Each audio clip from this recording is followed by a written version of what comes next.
Finishing और smoothness में बेजोड़। इंटेलेक्ट सेमी ग्लॉस पेंट जो साधारण पेंट की तुलना में दे ज्यादा coverage. Anti crack, anti fungal और एंटी फेड टेक्नोलॉजी से बना इंटेलेक्ट एक्स कोट शाइन जो दीवारों की चमक को रखे सालों तक बरकरार। और साथ ही intellect prime seal wall sealer, interior and exterior range में अवेलेबल प्राइमर जो दीवारों पर पेंट की पकड़ मजबूत बनाए और घर को रखे नया सालों साल। संपर्क करें 1800-2123-494 पर।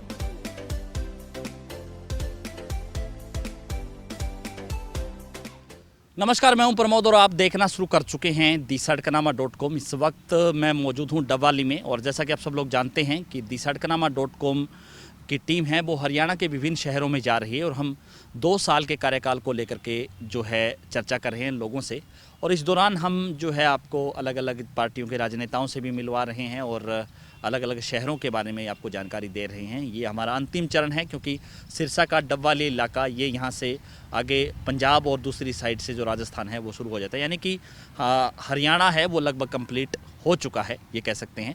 और हमारे साथ इस वक्त डबवाली में इस वक्त हम मौजूद हैं। हमारे साथ वरिष्ठ कांग्रेस नेता हैं डॉक्टर केवी सिंह, पूर्व में सीएम भूपेंद्र सिंह हुड्डा के ओएसडी रहे और यहाँ से इनके बेटे अमित शिहाग है वो मौजूदा विधायक हैं। और हम डॉक्टर केवी सिंह से चर्चा करते हैं क्योंकि हाल ही में जो है सरकार के भी 2 साल पूरे हुए हैं और एलनाबाद का भी उपचुनाव है वो उसके नतीजे भी आए हैं, उसको लेकर के राजनीति की। और तीसरी बड़ी बात है कि आज चर्चाएं ये थी कि लोकसभा के जो यहाँ पे पूर्व में सांसद रहे डॉक्टर अशोक तंवर, उन्होंने टीएमसी में जो है वो शामिल होंगे आज शाम को। तो क्योंकि यहाँ से सांसद रहे, ये लोकसभा सिरसा का क्षेत्र का हिस्सा है। चर्चा करते हैं। डॉक्टर साहब नमस्कार। धन्यवाद। डॉक्टर साहब, इस 2 साल के कार्यकाल को लेकर के क्योंकि हम पूरे हरियाणा भर में गए हैं और अलग अलग पार्टी के नेताओं से हमारी बातचीत हुई है, आपको क्या लग रहा है 2 साल में डबवाली कितना बदला कुछ? क्योंकि सरकार भारतीय जनता पार्टी की है और यहाँ से विधायक है वो कांग्रेस के हैं, कितना कामकाज यहाँ पे हुआ 2 साल के कार्यकाल में और क्या उम्मीदें थी, उन उम्मीदों पर कुछ सरकार कुछ खरा उतरी, क्या कहना चाहेंगे पहले?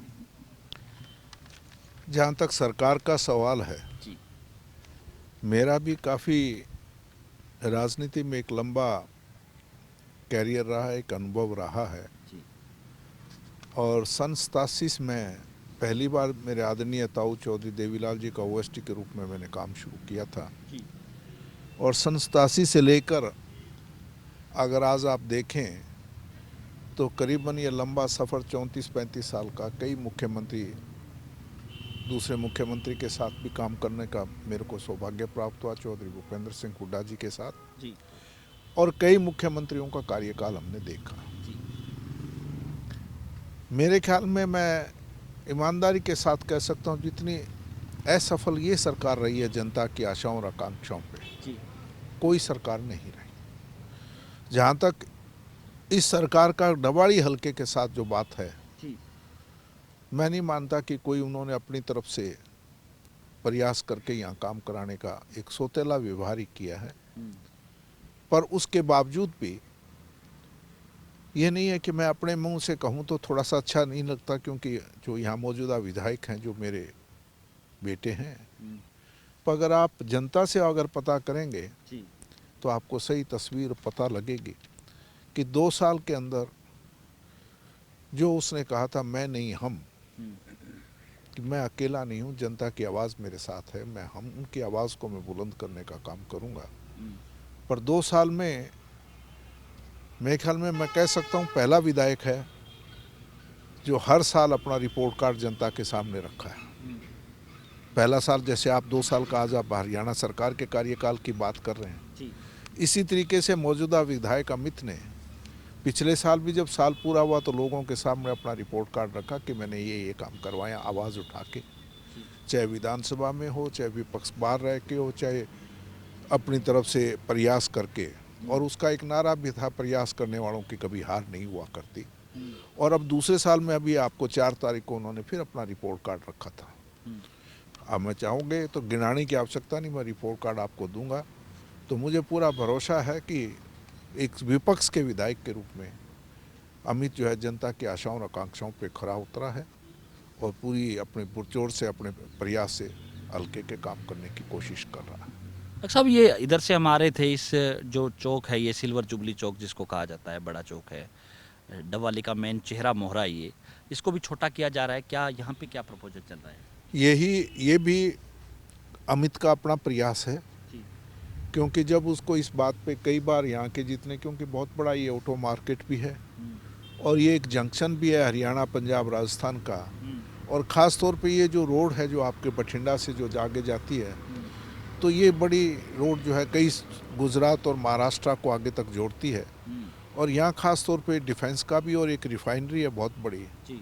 उसके कारण बहुत बड़े बड़े यहाँ ट्राले आते हैं और ये चौक का दायरा बहुत बड़ा था और जब 2 या 3 ट्राले आ गए तो उसको मोड़ने में दिक्कत होती, ट्रैफिक जाम हो जाता, तो कई बार हमें भी खुद को परेशान 20-20 25-25 मिनट रुकने को दिक्कत आती थी। तब यहाँ की उनको महसूस किया उसने कि अगर इस ट्रैफिक को थोड़ा इसका दायरा छोटा कर दिया जाए और चारों तरफ इसके स्लिप रोड बन जाए तो ट्रैफिक समस्या हल हो सकती है। और फिर उसने प्रयास शुरू किए और ये प्रदेश सरकार का इसमें कोई लेना देना नहीं है, ये केंद्र सरकार का जो national highway authority of India, उनसे उसने संपर्क करके तालमेल बिठाकर उनको ये अपनी रिक्वेस्ट भेजी।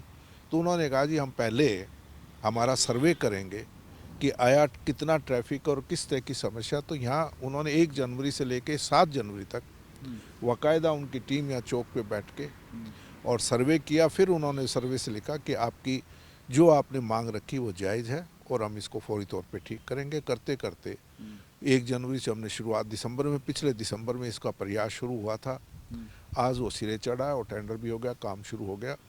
अब इसमें 2 तरह की है, इससे बढ़ने के बाद एक जो यातायात का जो जाम लगता था वो ख़त्म हो जाएगा और दूसरा इससे भी बड़ी एक समस्या हमारी, जब बरसात में होता था यहाँ चारों तरफ पानी भर जाता था, निकासी का कुछ नहीं, तो इसमें बहुत ज़्यादा दिक्कत आया करती थी। तो इसके साथ साथ जहाँ छोटा दायरा करके और स्लिप रोड बनाकर 2 डीप बोर भी लग गए हैं इसमें, ताकि पानी भी नहीं रुकेगा, वो भी जल भराव नहीं होगा, वो भी निकास हो।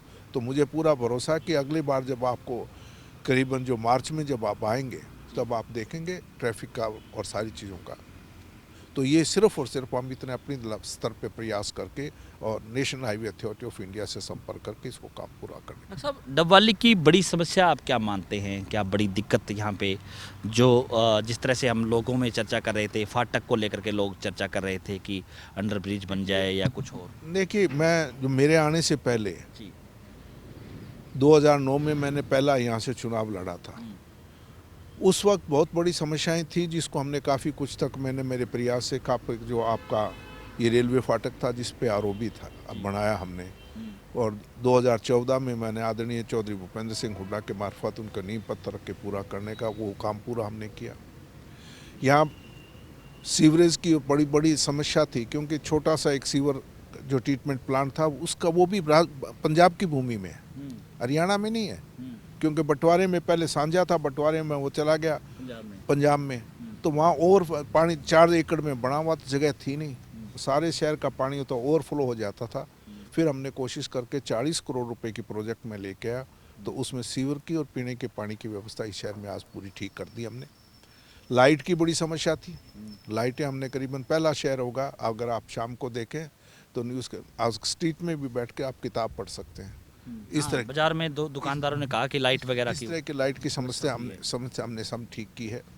सफाई की दिक्कत थी, रामबाग के पास बहुत बड़ा कूड़ा करकट का ढेर लगा हुआ था, गंदगी फैल रही थी, उसको भी हमने 3 करोड़ रुपए का टेंडर लगा के उसको काफ़ी कुछ समस्याएं हमने ठीक करवाई हैं इसमें। आज मैं मानता हूँ कि एक समस्या हमारे पास रही है कि जो फाटक है उस फाटक पे हम प्रयास करेंगे, पहले भी प्रयास किया था, आवाज़ उठाई भी थी, फिर आवाज़ उठाएंगे कि वहाँ अगर एक फाटक और अंडरपास बन जाए तो काफ़ी कुछ लोगों को निजात मिल सकती है। लोगों ने बताया कि अबोर में इस तरह से कोई जो है बाइक निकलने के लिए ऐसा कुछ। मैं कह रहा हूँ हमने कोशिश की, पहले वो सिरे नहीं चढ़ा, क्योंकि इसमें मेरी दिक्कत है कि हम आज के दिन विपक्ष में हैं। सरकार केंद्र में भी बीजेपी की है, हरियाणा में बीजेपी और जसपा की है, पर हमारा काम है विधानसभा में इसकी आवाज़ उठाएंगे, खतो खिताब करके हम कोशिश करेंगे कि अगर एक अंडरपास और बन जाए तो काफ़ी कुछ उससे निजात मिल सकती है, इसमें कोई दो राय नहीं। दूसरा, आज की समस्या ये है कि ये टोटल जो है ये क्षेत्र जो है कृषि पे आधारित है। और अगर यहाँ सरकार कोशिश करे, हम भी को विपक्ष के नाते हमारी पूरी कोशिश रहेगी कि कोई एग्रो बेस्ड इंडस्ट्री यहाँ आए तो काफ़ी कुछ यहाँ लोगों को रोज़गार मिल सकता है। उस कड़ी में उस वक्त जब मैं OSD था तो मैंने कोशिश की थी कि अबू शहर के अंदर कुछ हमने ज़मीन 20-25 एकड़ ज़मीन पंचायत से लेकर वहाँ वैक्सिंग और ग्रेडिंग प्लांट लगाया था। और वो प्लांट सारा इंपोर्टेड प्लांट था, जर्मनी का इंडिया में पहला प्लांट आया था, 10 करोड़ रुपए की लागत का प्लांट था, जिसमें आपको किन्नू खासतौर पे सिट्रस फ्रूट को और यूँ याद ये कह सकते हो जो भी राउंड फ्रूट है, चाहे वो टोमेटो है, चाहे आलू है, चाहे अमरूद है, उनको सबको क्लीन करके वैक्स करके शॉर्ट आउट करके ऑटोमेटिक थी। पर उसके बाद ही सरकार ने कोई ध्यान नहीं दिया और यहाँ हम कोशिश थी कि इंटरनेशनल एक मंडी बने सिट्रस फ्रूट की, क्योंकि ये एरिया जो खासतौर पंजाब, राजस्थान, हरियाणा में ये एरिया है, यहाँ सबसे ज़्यादा सिट्रस फ्रूट ग्रो किया जा रहा है, किन्नू और माल्टा की बेल्ट है। अगर ये हो जाता तो हमारा लक्ष्य है, अगर हमें कभी लोगों ने और हरियाणा के जनता ने सरकार बनाने का मौका दिया तो मेरा सबसे पहला काम ये होगा कि यहाँ एक इंटरनेशनल लेवल की जो सिट्रस फ्रूट की मंडी बनाई जाए और एक एग्रो बेस्ड प्रोसेसिंग यूनिट के साथ उसका पूरा जूस का कारखाना, उसका जो बनाने का मतलब इस तरह का दोनों चीज़ें जॉइंट की जाए, एक सिट्रस की मंडी हो और साथ के साथ फूड प्रोसेसिंग की यूनिट लगे तो हज़ारों लोगों को रोज़गार मिल सकता है। दूसरा हमारा है कि यहाँ समस्या आज के दिन बेरोज़गारी की बहुत बड़ी समस्या कि रोज़गार का कोई साधन ही नहीं है। तो मेरी सोच है, अगर सरकार ने हमें कभी मौका दिया, जनता ने मौका दिया, तो यहाँ जीप इंडस्ट्री क्योंकि काफ़ी मशहूर है डबवाली की, बॉलीवुड तक जाके बाहर भी होती है, पर समस्या है कि उसकी रजिस्ट्रेशन नहीं हो रही और ये सारी रजिस्ट्रेशन पंजाब से करके आते हैं और उसमें लोगों को एक्स्ट्रा पैसा देना पड़ता है। अगर इसको पेटेंट कर दिया जाए और यहाँ अगर एक बहुत अच्छा ऑटो मार्केट स्थापित कर दिया जाए, क्योंकि हजारों लोगों का भी यहाँ काम अब भी मिला है, तो मैं कह रहा हूँ कई जगह मल्टीप्लाई हो सकता है। तीसरा मेरा लक्ष्य है, जो हमने चुनावी घोषणा पत्र में जारी भी किया था, पर बस बात तो आपको समझदार है क्योंकि सरकार के बगैर सारी चीज़ें नहीं हुआ। यहाँ बहुत बड़ा एक जूती उद्योग भी है, बिल्कुल, और इसमें है जहाँ पे महिलाएं बनाती हैं, हज़ारों लोगों को घर पे बैठ के रोज़गार पर उनको आज के दिन 250-300 रुपये की दिहाड़ी मिलती। अगर हम सरकार इसको अपनी तरीके से जैसे कह रहे हैं, वो हर ज़िले को अलग से एक हम जो उस शहर में उत्पादन है उसका अलग से एक क्लस्टर बनाएंगे, उसका अलग से, अगर यहाँ जूती उद्योग को इन लोगों को सब्सिडाइज रूप में या फ्री, जो गरीब हैं, क्योंकि मेजोरिटी के 100% SC कास्ट से लोग हैं, अगर उनको फ्री प्लाट दे कर फ्री और उसको लोन दे के और अलग से इनका एक क्लस्टर बनाकर और इनको अगर तवज्जो दी जाए तो साथ के साथ तो देखो इस हरियाणा डबवाली का नाम भी होगा जूती उद्योग का और हज़ारों लोगों को रोज़गार भी मिल सकते हैं। ये मेरा सोच है। ये हमारे अगर कभी सरकार, हरियाणा सरकार कांग्रेस की बनी तो मैं 3-4 चीज़ों पे तवज्जो देके इसको बेरोज़गारी आज के दिन सबसे, और उसी बेरोज़गारी का नतीजा है जो सबसे बड़ी समस्या आपके सामने है, वो है नशा। वो नशा किस लिए है कि बेरोज़गार है, और ये एक विशेष सर्कल है। जब बेरोज़गारी बढ़ेगी, नशा बढ़ेगा तो अपराध बढ़ेगा तो पूंजी निवेश घटेगा, क्योंकि बाहर का उद्योग कारखाना कोई लगेगा, क्योंकि जहाँ कानून व्यवस्था अच्छी नहीं है तो कोई आदमी अपना यहाँ पे इस्टेब्लिशमेंट, फिर जब कानून अपराध बढ़ेंगे फिर वही आपका भ्रष्टाचार बढ़ेगा, फिर अपराध बढ़ेगा। एक चक्कर है। इस चक्कर को तोड़ने के लिए, नशा को तोड़ने के लिए मैं जहाँ प्रशासन और शासन, या जैसे आप लोग जो मीडिया के माफ जागरूकता का अभियान चला के हमने पहले पिछले साल जो 25 दिसंबर को हमने एक मैराथन दौड़ भी की थी नशे के, पर दूसरे दिसंबर में हम नहीं कर पाए क्योंकि कोरोना का काल आ गया। तो हमने जहाँ जागरूकता का काम किया था उसी के साथ साथ हमारी सोच ही भी है कि इस बेरोज़गारी को ख़त्म किया जाए। और बेरोज़गारी तभी हो सकता है कि इसी तरह के उद्योग धंधे लगाए जाए। डॉक्टर साहब, इस डबवाली के साथ साथ हम जो है एलनाबाद उपचुनाव को लेकर के जो नतीजे आए, क्या उम्मीद थी इस तरह के नतीजे आएंगे? नहीं, ऐसा हमें कोई आभास नहीं था जी। और मानता हूँ कहीं ना कहीं हमारी कमी रही होगी, और इस कमी को बहुत गहराई से मैं चाहूँगा कि सब हमारी जो पार्टी से निवेदन भी करूँगा, इसके गहराई से जांच होके, और इस जान तक नहीं, हम आगे की इस तरह के हालात पैदा ना हो। मैंने देखा है चुनाव के अंदर जनता का मन था कांग्रेस पार्टी के प्रति रुझान था, जिस तरीके का जलसों में भीड़ आया करती थी, प्रतिक्रिया थी, कहीं ऐसा नज़र नहीं आया। पर आखिर में चुनाव कहीं ना कहीं पोलराइज हुआ है और उस पोलराइजेशन को रोकना चाहिए था। जब पोलराइज हो जाता है तो मेरी अपनी सोच है कि फिर पोलराइजेशन में दो ही प्लेयर के बीच में रह जाता है, थर्ड प्लेयर आउट हो जाता है। ये पोलराइजेशन हुआ और पोलराइजेशन के साथ साथ जहाँ तक कि एक बहुत चिंता का विषय है और इस पे चिंता मैं सिर्फ पार्टियों से नहीं, आम आदमी को और हमें सोचना पड़ेगा कि जो जागरूक मतदाता है कि भारतीय जनता पार्टी ने जिस तरीके से खरीदो फरोख्त का नंगा नाच किया, मेरे ख्याल में मैंने आज तक मेरे जीवन में कभी नहीं देखा। और ये एक बहुत गलत प्रथा भारतीय जनता पार्टी ने शुरू की है।